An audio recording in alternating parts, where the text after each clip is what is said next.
Now, our next discussion, it's a fresh discussion we are starting, that is regarding the collisions. Alright. First of all, what is a collision? Collisions are defined as the mutual interaction between the bodies due to which their kinetic energy and momentum change. Alright. So it is the mutual interaction between the two bodies due to which their kinetic energy and momentum change. Momentum means the linear momentum. Both change. That is known as the collisions. Alright. So in collisions are of the two types.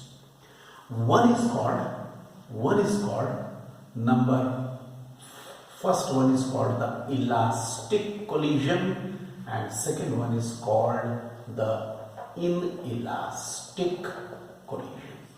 Two types of the collisions. One is called the elastic collision, another is the inelastic collision. Alright? Elastic collision. What is an elastic collision? In case of the elastic collision, right, the total kinetic energy and linear momentum of the system remain conserved. So in case of the elastic collision, the total kinetic energy and linear momentum of the system remain conserved.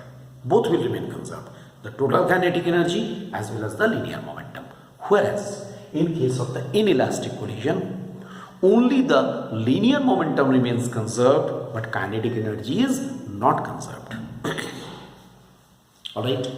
In case of the inelastic collision, only the kinetic energy remains conserved. Only the linear momentum remains conserved, but the kinetic energy is not conserved. This is the difference between the two.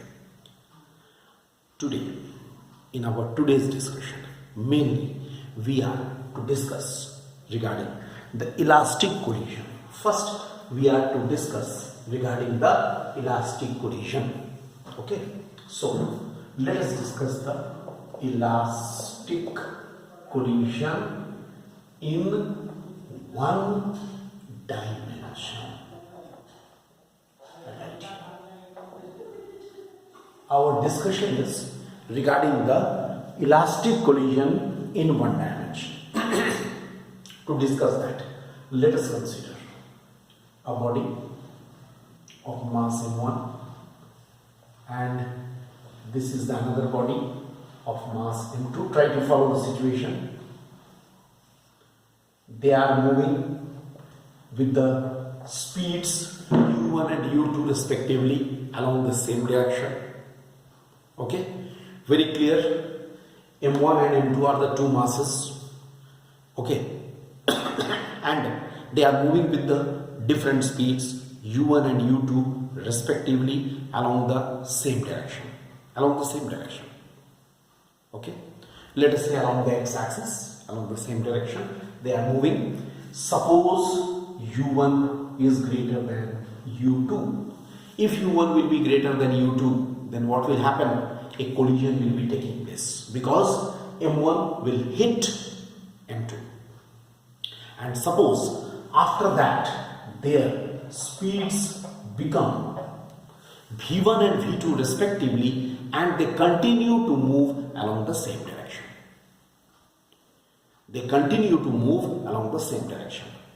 I hope you have followed the condition which I have laid here. Then what will happen? If I am considering the collision which is taking place, that is an elastic collision, in that case what will happen? Definitely by conservation of linear momentum. Let us now apply the conservation of linear momentum. m1 u1 plus m2 u2 equal to m1 v1 plus m2 v2. I write this equation 1. m1 u1 plus m2 u2 is equal to m1 v1 plus m2 v2. Very clear, because considering all the directions and everything, we have used conservation principle of linear momentum. Okay, we can also write m1 u1 minus v1 is equal to m2 v2 minus u2. I write this as equation number 2. This can also be written.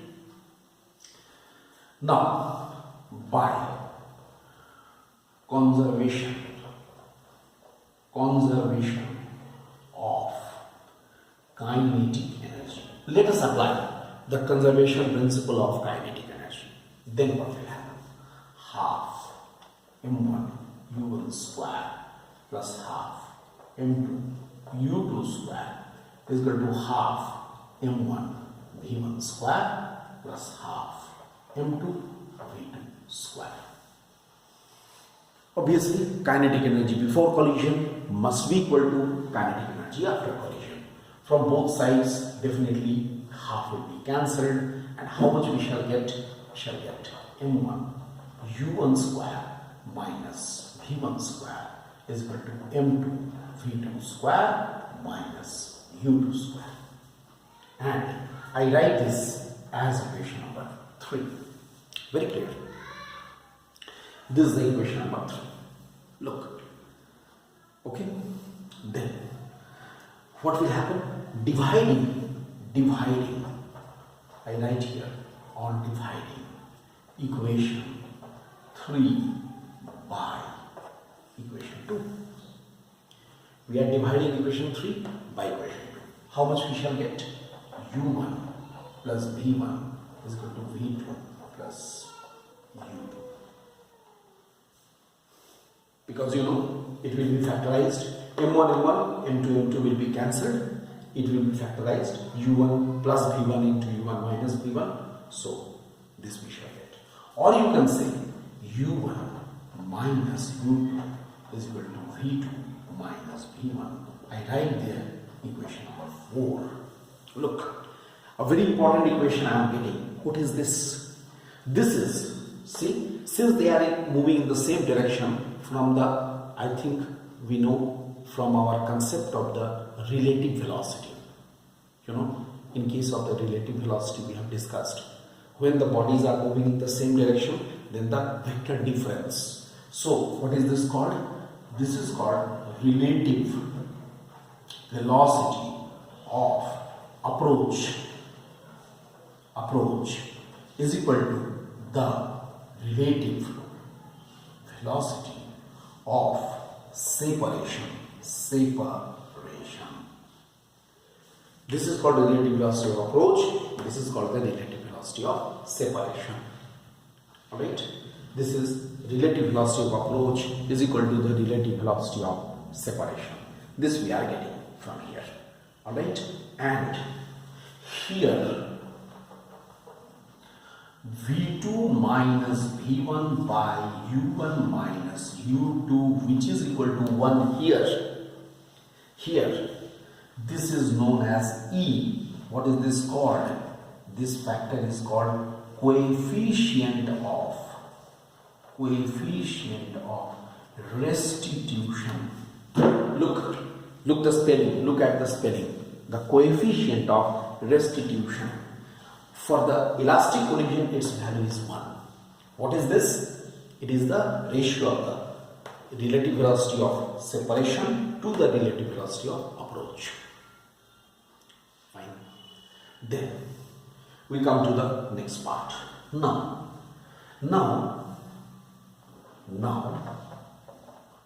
from equation 4. From equation 4, what we get? From equation 4, look, V2 is equal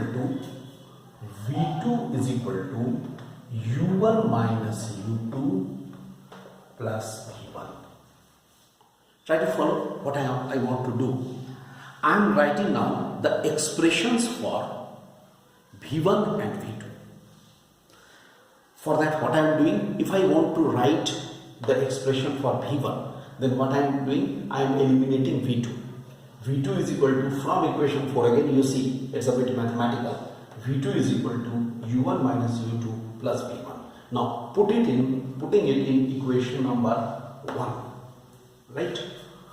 Putting V2 in equation 1 we get, करो equation 1 में इसको put करो, क्या मिलेगा? ये मुझे मिलेगा, it will be m1 u1 plus m2 u2 is equal to m1 v1 as it is plus m2 here u1 minus u2 plus v1. Then I can write m1 v1 plus m2 u1 minus m2 u2 plus m2 v1. I want to write the expression for v1, so take these two together. v1 will be taken common, m1 plus m2 from here, and here look, m1 u1, m2 u1, it will go this side, m1 minus m2 into u1 plus twice m2 u2. Please check it. I hope you all are getting it, no problem. Here it is v1, so how much we shall get? v1 is equal to m1 minus m2 into u1 plus twice m2 u2 divided by m1 plus m2. I write this as equation 5. This is the expression for v1.